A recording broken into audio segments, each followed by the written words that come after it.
Quarta-feira, 12 de julho de 2023. Começa agora o Pix News. Veja os destaques dessa edição.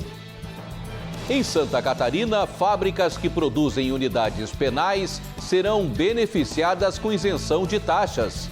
Brasil ganha primeiro parque escuro de observação noturna e país ganha novos adeptos ao astroturismo. O CDE alerta para a influência da inteligência artificial na qualidade dos empregos. Segundo estudos, tecnologia pode reduzir tarefas pesadas e perigosas. O Uruguai sofre com uma crise hídrica e corre contra o tempo para levar água para a região mais populosa do país. Na política, Tiago Pereira comenta sobre os esquecidos da reforma tributária e o Centrão que cobra 2 ministérios em pastas importantes do governo Lula. Estudo da Fiesc aponta que contorno viário da Grande Florianópolis só ficará pronto no primeiro semestre do ano que vem. Isso se novos atrasos não ocorrerem. E você vai ver ainda. Ciclone extratropical causa estragos e Defesa Civil do Rio Grande do Sul e de Santa Catarina estão em alerta para grande volume de chuva e vento nos 2 estados. Essas e outras informações a partir de agora, no Pix News.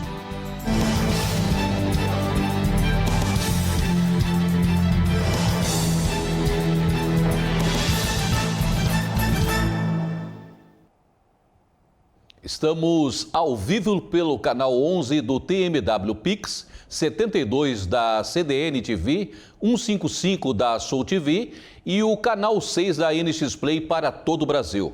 Agora são 20 horas e 4 minutos. A Assembleia Legislativa de Santa Catarina aprovou o projeto de lei que isenta empresas que usam mão de obra prisional ao pagamento de tarifas. Foi aprovado em plenário na tarde desta terça-feira o projeto de lei complementar que isenta do pagamento de tarifas de água, esgoto e energia elétrica a empresas que produzem dentro de unidades prisionais do Estado. O projeto revoga um artigo da Lei dos Fundos Rotativos do Sistema Penal, aprovado no ano passado, que responsabilizava as empregadoras pelo custeio dessas despesas. De acordo com a justificativa, o pagamento das tarifas torna inviáveis os projetos de ressocialização por representar um alto custo aos empregadores parceiros do sistema prisional. No final do ano passado, houve um projeto encaminhado do governo fazendo com que as empresas que investem nesse segmento, geração de emprego para detentos, passassem a pagar luz, esgoto e água nos complexos. Então, nós entendemos que a classe empresarial que gera emprego dentro dos presídios em Santa Catarina, a única vantagem que se tem é realmente o não pagamento da energia. O astroturismo vem conquistando adeptos no Brasil depois da criação do primeiro parque escuro do país. A atração fica localizada em uma cidade no interior do Rio de Janeiro. O Parque Nacional de Desengano, na cidade de Santa Maria Madalena, interior do Rio de Janeiro, chama atenção pelo verde intocado e a presença de flora e fauna preservadas. Só de aves a gente tem mais de 500, né? Mamíferos, répteis, então temos grandes animais como o topo de cadeia, que é a onça parda, e eles só estão aqui justamente porque o ambiente é preservado, porque nós temos espaço e porque todos os outros fatores, inclusive o céu escuro, que favorece essa preservação. Mas quando a noite cai, os olhos se voltam para o céu. Cada vez mais especialistas e curiosos por astronomia visitam o local. A 170 quilômetros da capital carioca, o primeiro parque de céu escuro da América Latina, reconhecido pela International Dark Sky Association, devido à baixa poluição luminosa. O céu aqui de Santa Maria Madalena, Parque Estadual de Desengano, é um dos mais escuros do estado do Rio de Janeiro, o que significa que a gente consegue ver muito mais estrelas daqui, por exemplo, do que a gente vê nas regiões metropolitanas, aqui na cidade do Rio de Janeiro e outras capitais. O astrônomo detalha que no local é possível ver cerca de 13 mil estrelas a olho nu, número imensamente superior a cerca de 200 vistas de grandes cidades como Rio ou São Paulo. Isso porque o parque abriga mais de 21 mil hectares de Mata Atlântica preservada e é cercado por montanhas. Ali, a contaminação por luz artificial é mínima. Os interessados podem acompanhar sessões públicas de observação noturna. A iniciativa faz parte do projeto de pesquisa e divulgação científica Astroturismo nos Parques Brasileiros, idealizado por Melo em um grupo de especialistas em turismo, ecologia e fotografia. Estima-se que 80% da humanidade viva sob céus inundados de luz artificial, cujo excesso atrapalha a reprodução das espécies, desorienta as aves migratórias e fatiga os insetos. Ao ser certificado, o parque deve promover atividades de educação ambiental e substituir sua iluminação por luzes de baixo impacto, entre outros requisitos. A astronomia sempre chamou a atenção das pessoas. De longe as pessoas se encantam pela noite estrelada e as pessoas estão perdendo o contato disso nas cidades. As pessoas estão saindo das cidades para virem em locais escuros como aqui em Santa Maria Madalena. Então, isso faz com que o astroturismo tenha ganhado muito interesse, principalmente nos últimos 2 anos. O título aqui do Parque Estadual de Desengano, obviamente, contribuiu isso no Brasil. E 4 homens vindos da Nigéria foram resgatados pelas autoridades brasileiras nessa semana, depois de passarem dias atravessando o Oceano Atlântico, escondidos no leme de um navio.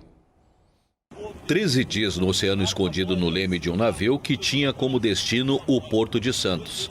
Essa foi a saga de 4 homens encontrados nesta semana no litoral do Espírito Santo. De acordo com as autoridades, os cidadãos resgatados alegam ser nigerianos, mas não possuem documentos para confirmar sua origem e identidade. Uma fonte policial disse, nesta quarta-feira, que os 4 homens foram enviados temporariamente para um hotel, se encontram alimentados e estão bem de saúde. Os estrangeiros vão ficar sob custódia e responsabilidade da agência marítima até que retornem ao país de origem. A Polícia Federal no Espírito Santo foi acionada hoje para ir a bordo de um navio de bandeira da Libéria, onde foram localizados 4 clandestinos. A embarcação partiu no dia 27 de junho da cidade de Lagos, na Nigéria. Policiais federais do Núcleo de Polícia Marítima foram ao local e confirmaram a presença dos clandestinos, que estavam escondidos na casa de leme do navio. Os estrangeiros foram conduzidos ao grupamento marítimo da Polícia Federal para identificação e procedimentos administrativos. Em seguida, eles vão ficar sob a custódia da agência mercantil do navio até a devolução compulsória à Nigéria.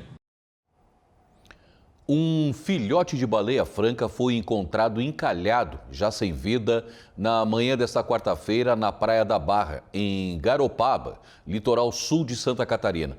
O animal estava em início de decomposição e apresentava marcas de corte no abdômen. A morte ainda não se sabe nada a respeito e o Profranca, o Instituto Australis, irá analisar o caso. Este evento ele pode ter uma relação com a condição nutricional das baleias francas que vêm para o nosso litoral ter os seus filhotes. Esta hipótese, ela é corroborada pelos nossos estudos, a partir de investigações onde a gente observa que existe alterações no investimento de amamentação das mães para os filhotes, que pode ser uma consequência pela falta de alimento nas áreas de forrageio. E isso, claro, acaba como consequência diminuindo as chances de sobrevivência dos filhotes. Com uma margem apertada de apenas 36 votos, o Parlamento Europeu aprovou um projeto para proteger a biodiversidade marinha terrestre do continente. O Parlamento Europeu aprovou nesta quarta-feira, por uma margem apertada, um projeto de lei de biodiversidade que busca restaurar os habitats terrestres e aquáticos da União Europeia, apesar da oposição conservadora. O texto foi aprovado com 336 votos a favor e 300 contrários e representa o primeiro passo para a negociação de uma lei definitiva sobre o tema com os governos dos Estados, membros da União Europeia. 70 anos depois da construção europeia, estamos começando a trabalhar para ter uma lei própria e direta de restauração da natureza. E quero agradecer especialmente aos cientistas e aos jovens, porque são eles que nos mostraram e nos convenceram de que precisamos ter esta lei e vamos ter. O grupo parlamentar do Partido Popular Europeu, o maior da Câmara, tentou se opor ao texto, com a justificativa de que reduziria a segurança alimentar da União Europeia e limitaria as possibilidades de construção de energia eólica e hidrelétrica. O texto, que faz parte do chamado Pacto Verde da União Europeia, impõe objetivos vinculativos aos Estados-membros para a recuperação dos espaços terrestres e marinhos afetados pela poluição ou exploração intensiva, buscando preservar a biodiversidade. Um relatório da OCDE publicado nesta terça-feira diz que a inteligência artificial terá, sem dúvidas, um efeito considerável no mercado de trabalho.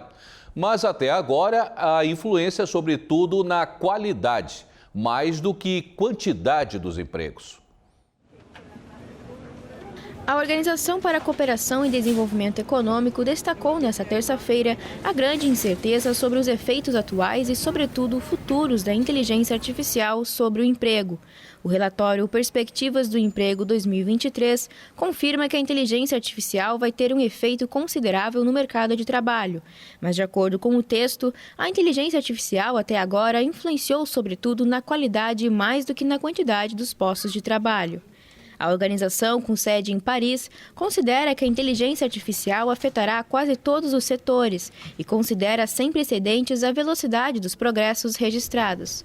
A partir de estudos publicados, a OCDE indica que poucos elementos apontam repercussões negativas significativas da inteligência artificial no emprego e que qualquer efeito negativo pode demorar a se materializar. Os trabalhadores e seus chefes consideram, por exemplo, que essa tecnologia pode reduzir tarefas pesadas e perigosas, o que melhora a motivação e a segurança dos trabalhadores. Mas a tecnologia não está isenta de riscos, já que parece que a automatização de tarefas simples pela inteligência artificial se traduz, em ocasiões, em um ritmo de trabalho mais intenso para os trabalhadores.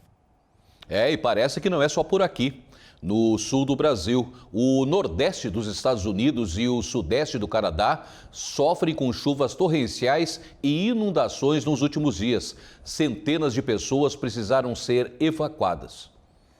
No estado americano de Vermont, os serviços de emergência transferiram moradores das áreas atingidas com a ajuda de botes e caiaques, em particular na capital estadual Montpelier, onde o centro da cidade ficou completamente inundado. O governador Phil Scott afirmou que estão previstas novas precipitações para o resto da semana.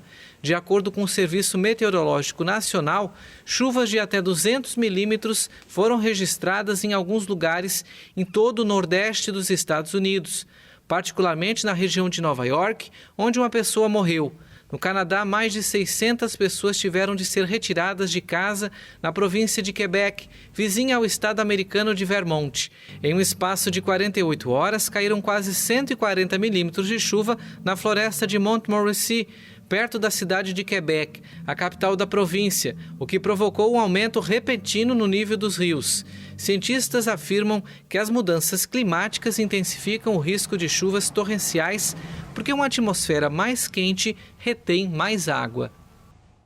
O Estado-Maior sul-coreano afirmou que a Coreia do Norte lançou um míssil balístico de longo alcance na manhã desta quarta-feira.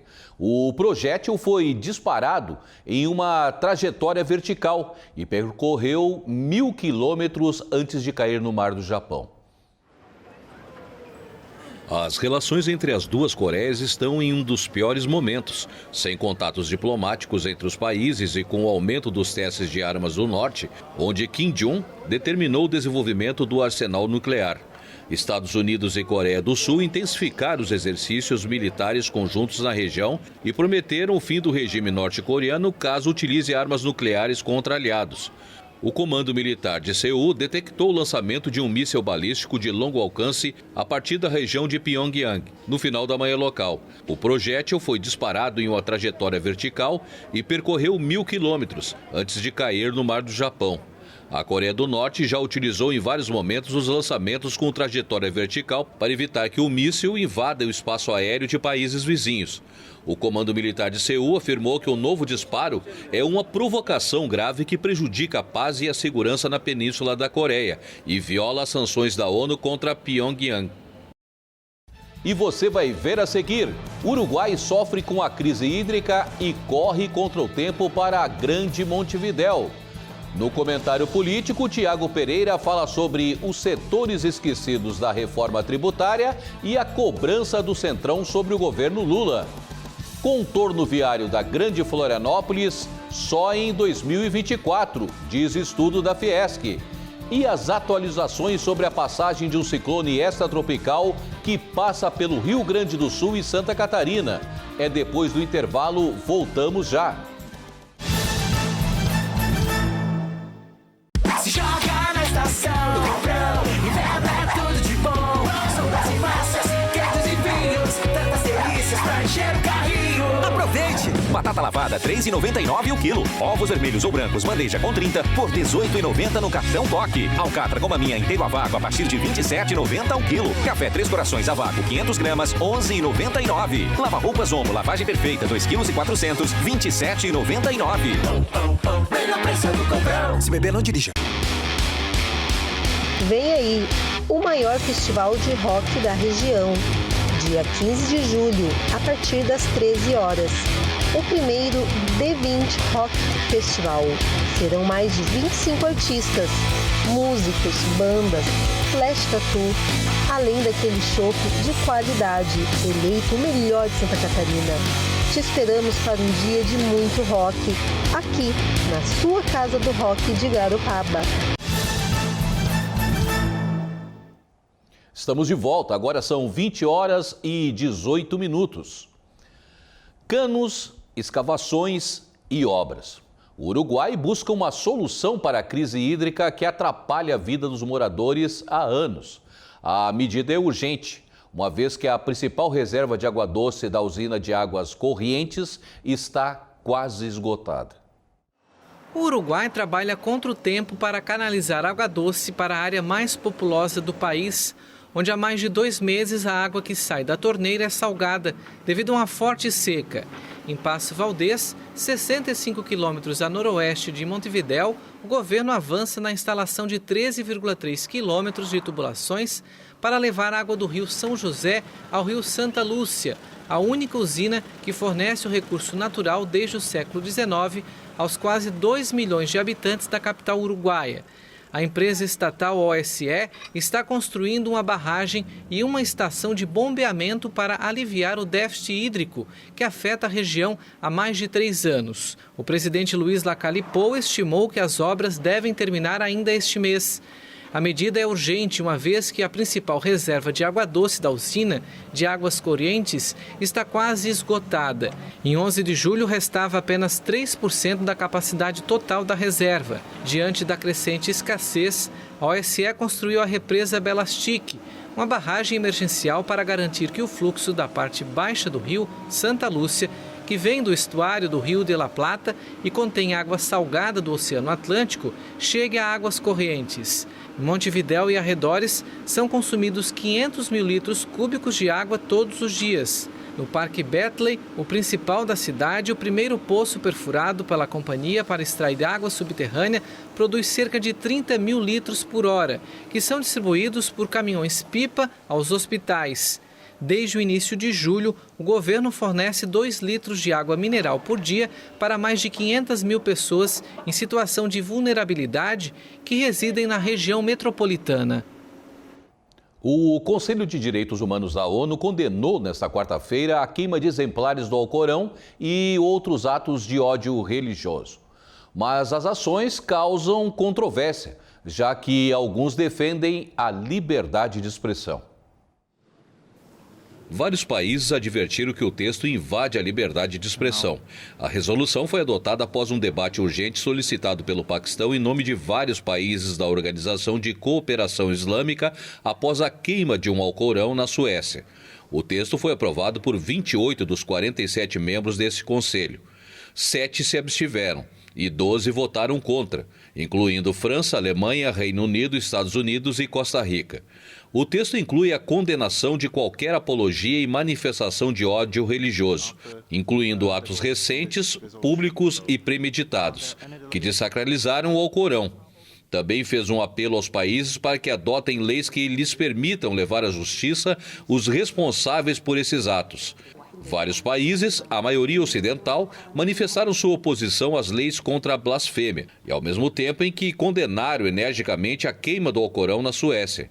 Em 28 de junho, um refugiado iraquiano na Suécia queimou algumas páginas de um Alcorão diante da maior mesquita de Estocolmo. O protesto foi autorizado pela polícia, mas depois uma investigação foi aberta sobre o ato.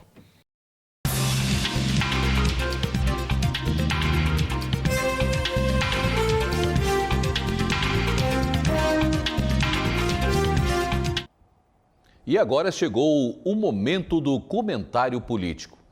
E a reforma tributária aprovada na Câmara, que agora segue para o Senado, volta a ser assunto. É que parece que a situação não é tão boa quanto parece, né, Tiago? Sempre a gente acha que está bom, mas vem mais informações e parece que a reforma para alguns, uma reforma para parcela da população, parece que é isso. E não foi tudo aquilo que estão dizendo, ou melhor, vendendo por aí. Ainda há muito a ser melhorado, principalmente no Senado, se for, claro, do interesse dos senadores.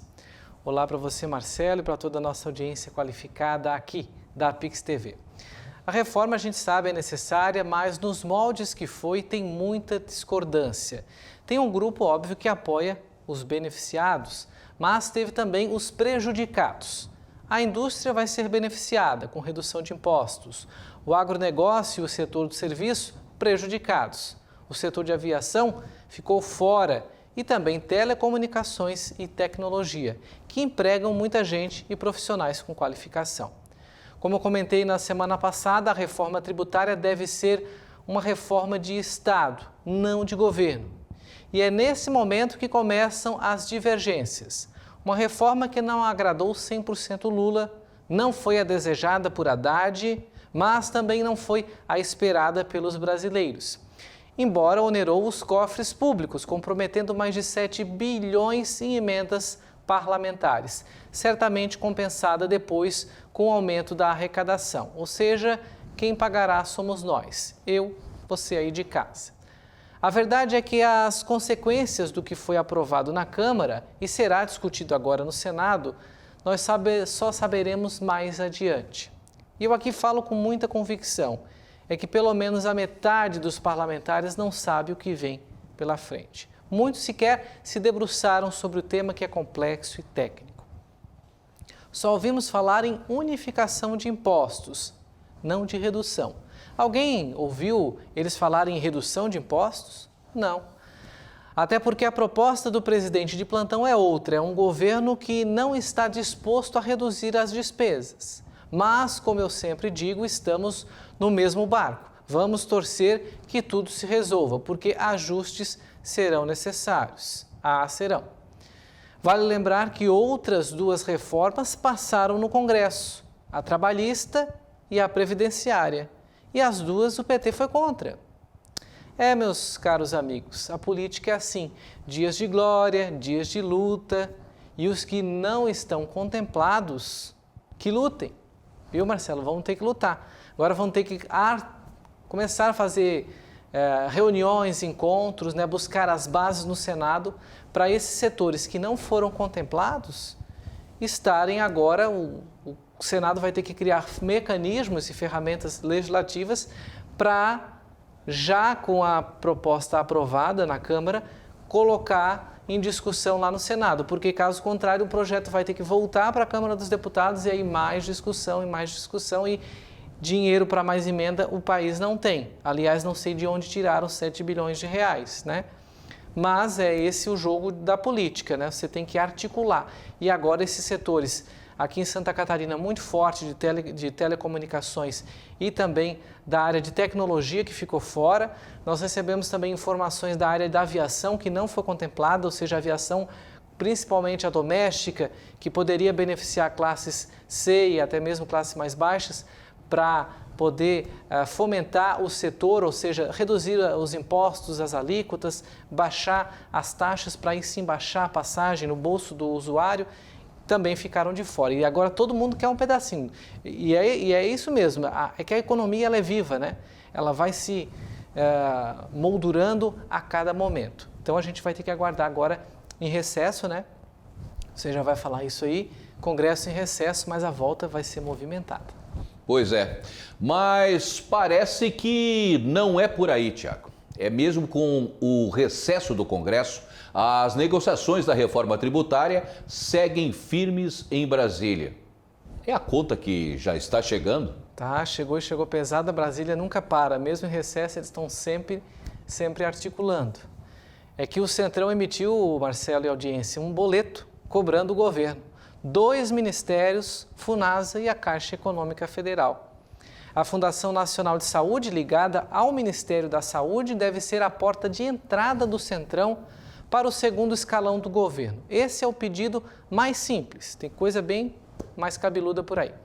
Os aliados do presidente da Câmara, Arthur Lira, também querem os ministérios do Desenvolvimento Social, que está sob a batuta de Wellington Dias, do Esporte, liderado pela ex-jogadora de vôlei Ana Moser, e a Caixa de Rita Serrano. As negociações devem ocorrer nas próximas semanas. E a mini-reforma ministerial abre caminho também para a definição do próximo presidente da Câmara. Ter um ministro para liberar verbas e nomear aliados em órgãos federais é uma importante ferramenta eleitoral. Elmar Nascimento, do União Brasil, e Marcos Pereira, do Republicanos, aparecem como os nomes mais fortes. É o velho e já conhecido toma lá da cá voltando na Republiqueta Brasileira. Enquanto outrora se seguia firme com as indicações técnicas e não políticas, mesmo sem os avanços necessários, mas se prezou pela governança. E falando em mudança, o setor cultural está em fúria com o governo Lula, que cancelou o edital aprovado pelo governo de Bolsonaro para financiar obras do bicentenário da independência. Um erro, já que o Ministério põe fora todo o trabalho das produtoras e canais de TV que já haviam pressionado os projetos. Mas era esse governo que iria valorizar o setor. Pegou mal, muito mal. É aquela revanche que o Lula disse que não tem, mas está aí a prova, né? Só porque foi o Bolsonaro que havia aprovado os recursos, agora o governo muda as estratégias de aplicação desse recurso para as obras do Bicentenário e o setor está enfurecido. O que não faltam são críticas no Twitter, na rede social, agora no Threads, né? A nova rede social que é similar ao Twitter também. O setor se movimentando e criticando essa ação do governo Lula, que prometeu que iria ser outros 500, né, na cultura, mas parece que a canetaça está pegando e estão tirando tudo aquilo que haviam conquistado. Independente se é tudo a gente fala, tem que ser gestão de governo, né, não de gestão de Estado, não gestão do governo que plantão, porque aí cada um que entra muda a regra e aí quem sai prejudicado é o setor, são as cadeias produtivas e, na ponta, obviamente, a população. Pois é. E, Tiago, você fica por aqui que ainda queremos a sua opinião. É que a Fiesc realizou nesta terça-feira uma reunião híbrida e conjunta do Conselho de Infraestrutura da Câmara de Transporte e Logística. Durante o encontro, foi apresentado a nova previsão para a entrega do contorno viário da Grande Florianópolis, que estava previsto para ficar pronto em dezembro. Uma obra que já deveria ter sido entregue em 2012. O contorno viário já é idealizado desde os anos 90, com o objetivo de desafogar o tráfego de veículos pesados no trecho de Biguaçu até Palhoça, na Grande Florianópolis. Na tarde de ontem, a Fiesc apresentou uma análise feita pelo engenheiro Ricardo Saporiti, consultor da federação, para avaliar se o prazo passado pela concessionária Arteres e a NTT, previsto para dezembro deste ano, de fato vai se concretizar. O engenheiro avaliou as obras a partir da segunda quinzena de maio e primeira quinzena de junho. Isso sem levar em consideração a rescisão com a empreiteira que vinha realizando uma das etapas da obra, o que deve atrasar ainda mais a entrega. Eu fiz os cálculos e fiz e refiz e tudo mais, eu cheguei à conclusão, César, que vocês deverão, na minha estimativa, concluir essa obra totalmente somente no final do primeiro semestre de 2024. Eu, sinceramente, com toda honestidade, eu espero que eu esteja errado na minha estimativa, mas eu estou procurando ser realista. Eu torço que consigam concluir antes, porque eu sei da importância dessa obra e sei da dedicação também da concessionária. Mas, realisticamente, realmente, eu cheguei a essa conclusão. A obra conta com 50 quilômetros de pista dupla, 8 túneis, 7 pontes duplas, 20 passagens em desnível, 6 trevos de interseção e foram desapropriadas quase 1.200 áreas. E é considerada a maior obra de infraestrutura em andamento no país. Quando idealizado, o projeto previa absorver 20% do tráfego pesado entre Palhoça e Biguaçu. Em 2012, esse número representava 18 mil veículos por dia. Quer dizer, se nós trouxermos esse volume de tráfego para hoje, para a data de hoje, para a data final do exercício 2023, com toda certeza esse volume de tráfego vai para vai para 23 mil veículos pesados dia, Gabriel. Você veja que isso, o alívio que vai dar na região da Grande Florianópolis, de Palhoça, de São José, de Biguaçu. A obra deveria ter sido entregue no 5º ano de concessão com a Artérias Litoral Sul, mas já está chegando ao 16º ano. O contorno já teve pelo menos 6 datas para a conclusão dos trabalhos, mas uma série de fatores impediram o cumprimento do acordo. Atualmente, os trechos que mais preocupam a engenharia são a interseção com a BR-101, tanto norte quanto sul, e com a BR-282, a implantação da pavimentação e as obras de artes especiais. Segundo Ricardo, também é necessário o planejamento dos municípios que são cortados pela via, para que o desenvolvimento em torno dela seja ordenado. Que eles façam um plano diretor na área de domínio, na área lindeira, a via de contorno. Porque a pior coisa que poderia acontecer, vamos dizer, um crescimento desordenado dessa área, que depois não tem mais recuperação lá na frente. Então, que as câmaras de vereadores e os poderes executivos, em conjunto, façam um plano diretor para essa área, para justamente disciplinar o crescimento, porque é uma área extremamente valiosa e é uma obra assim para muitos e muitos anos.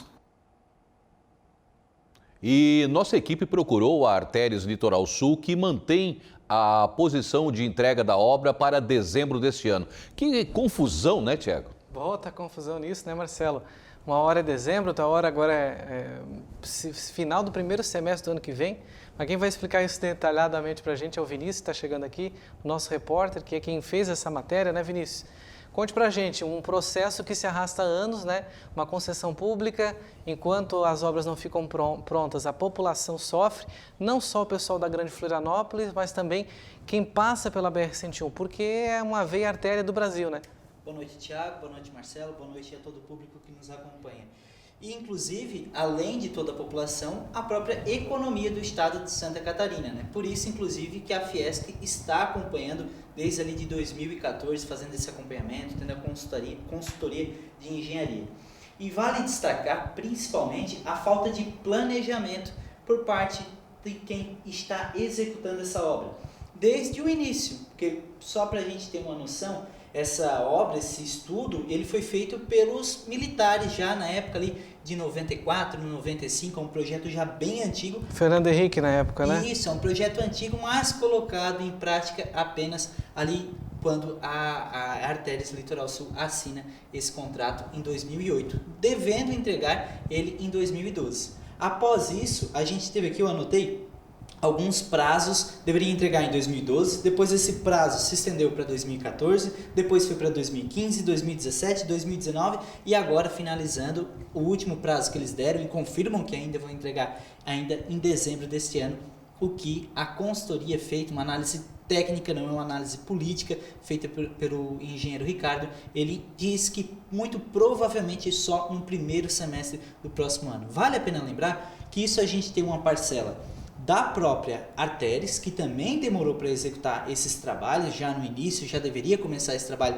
e começou sendo pressionado. Arrastou até o último momento, Arrastou até o último momento, mas também tem uma participação do poder público. Um exemplo, a parte ali, o município de Palhoça liberou um loteamento que fazia parte daquele projeto. Poxa vida, será que o pessoal do planejamento urbano ali, da secretaria que pode cuidar disso, não sabia que ia passar aquela via por ali? Isso atrasou também. Só para o público ter noção, com relação ao que isso atrasou, teve que incluir mais 3 túneis para a execução dessa obra. A Artéries teve que fazer um novo projeto, esperar um novo projeto. Até a execução do projeto, entregou o projeto ali para a NTT. A NTT faz uma nova avaliação, isso vai mais 2 anos. Então não é só culpa da Artéries também, isso envolve também culpa e responsabilidade do poder público. E lembrando, enquanto isso, o pessoal está passando ali na BR e pagando pedágio. Desde o momento que a Artéries está ali, continua pagando pedágio. As cancelas não foram abertas, mas a gente continua com isso. E só para finalizar, o atraso que isso causa, principalmente para a economia.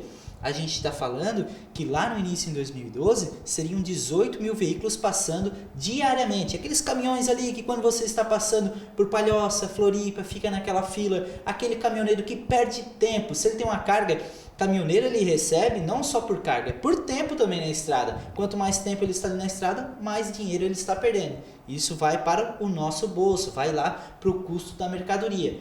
Então isso a gente está falando que atrapalhou o desenvolvimento também. Porque imagina se outras questões fossem resolvidas mais rápido, porque a pessoa não perdeu tempo na fila.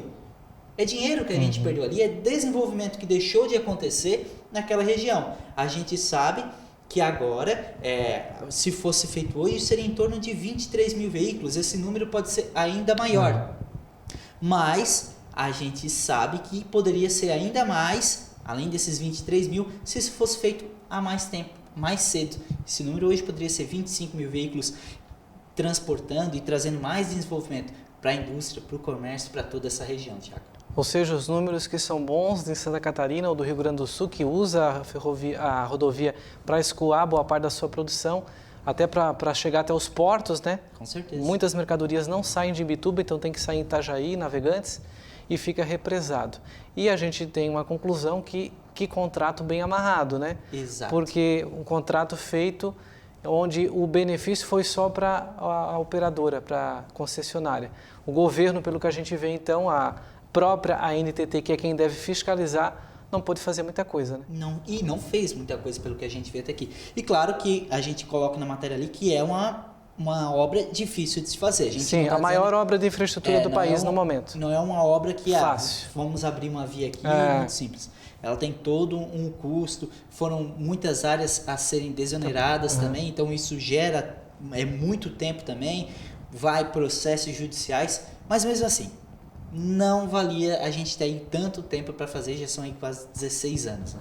Isso aí. Obrigado, Vinícius, Obrigado, nosso Thiago. repórter, trazendo as informações apuradas sobre esse processo que se arrasta há anos e anos. Marcelo e audiência, eu fico por aqui. Obrigado, uma boa noite a todos. A gente volta a se ver na sexta-feira, né? Atualizando aí sobre a política no Brasil. É isso aí, Tiago e Vinícius nos atualizando sobre os bastidores dessas obras públicas que nunca acabam.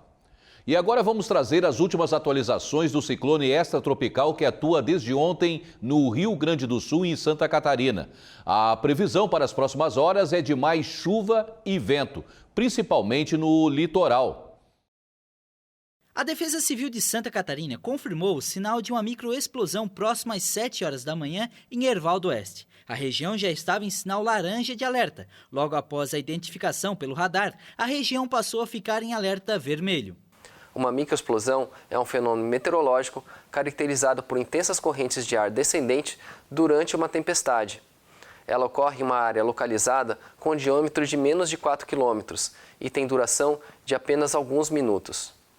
O radar identificou velocidade do vento em torno de 100 km por hora. As microexplosões podem provocar ventos de mais de 160 km por hora.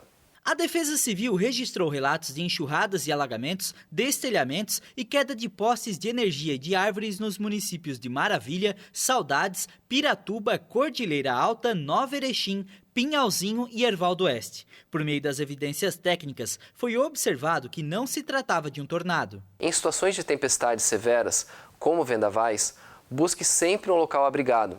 Feche bem as janelas e portas, desligue aparelhos elétricos e, se possível, vá para um cômodo de alvenaria. Se estiver no trânsito, pare o carro longe de postes e árvores. E no caso de estar num local descoberto, procure proteger a cabeça de objetos que podem ser arremessados com o vento.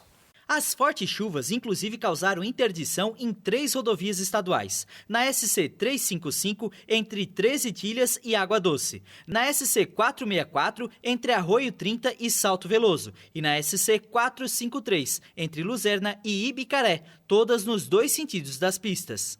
Estão em andamento ainda para desobstrução.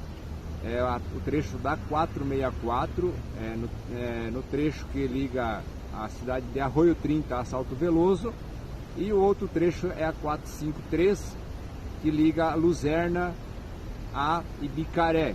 Esse trecho foi uma área alagada e que já está, a água já baixou hoje no período da tarde, então o trânsito já flui normalmente lá.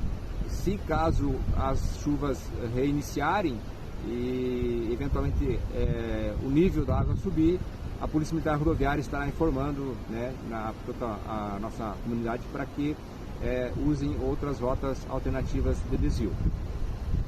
Entre o final da noite de quarta e a madrugada de quinta-feira, o ciclone extratropical deve se formar entre a costa do Rio Grande do Sul e o litoral sul de Santa Catarina. Por isso, os ventos devem ganhar força já no final desta noite. No Grande Oeste e em áreas dos Planaltos. Nessas regiões, os ventos sopram entre 20 e 30 km por hora de velocidade média, mas as rajadas são ainda mais intensas, com valores entre 60 e até 80 km por hora.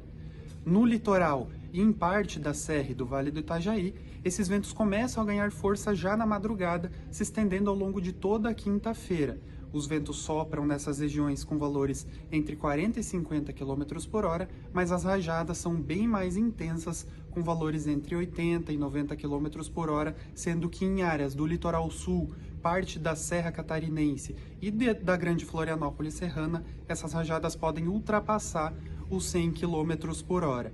Ainda ao longo da quinta-feira, nós devemos ter o avanço de uma nova massa de ar frio pelo nosso estado, que, combinado com esses ventos mais intensos, devem gerar uma sensação térmica bastante baixa em toda Santa Catarina até o final da quinta-feira e ao longo da manhã da sexta-feira. Com a mudança na previsão do tempo para a região oeste, alguns municípios começam a voltar aos poucos à normalidade, assim como Saudades, município que também foi afetado com granizo e fortes ventos.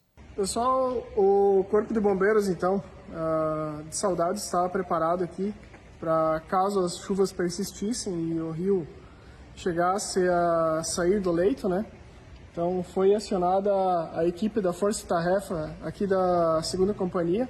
O pessoal estava em prontidão aqui no quartel de Saudades, mas devido à diminuição das chuvas aí e a previsão da Epagre Ciran aí, através das imagens do radar meteorológico, então, diminuição também do nível dos rios aí, a equipe está sendo desmobilizada agora, o pessoal vai voltar para suas casas, né? Porque a situação já ficou normalizada, então não se tem mais o risco do rio sair para fora do seu leito, né? Pelo menos nas próximas horas, até amanhã, pelo menos, só para passar uma mensagem para tranquilizar a população. Outro recado importante, de que então amanhã as aulas voltam ao normal, então um recado aos pais que podem mandar seus alunos para as escolas, que as escolas estarão atendendo dentro da normalidade. Já o Rio Grande do Sul reforçou as equipes de segurança do estado e cancelou as aulas nesta quinta-feira. Tem um recado muito importante para os gaúchos. Vocês sabem que estamos vivendo aí os efeitos novamente de um ciclone extratropical. Então é muito importante, em primeiro lugar, atentar-se para os alertas da Defesa Civil. É muito importante acreditar no alerta quando vem de fonte oficial. Mas também é importante que, se você mora em área de risco ou alto risco, sair da sua casa durante esses eventos e ir para a casa de amigos ou parentes ou até mesmo para algum abrigo disponibilizado pela prefeitura do seu município. Lembrando que qualquer necessidade, o cidadão pode acionar a Defesa Civil no 199, em Santa Catarina e no Rio Grande do Sul. E o Pix News de hoje fica por aqui. Lembrando que você pode rever essa edição daqui a pouco no nosso canal no YouTube. É só procurar Pix TV HD. Mais notícias em nosso site pixtv.com.br. A seguir você fica com o Momento Extreme e na sequência, Backstage. Obrigado pela companhia, uma boa noite e até amanhã.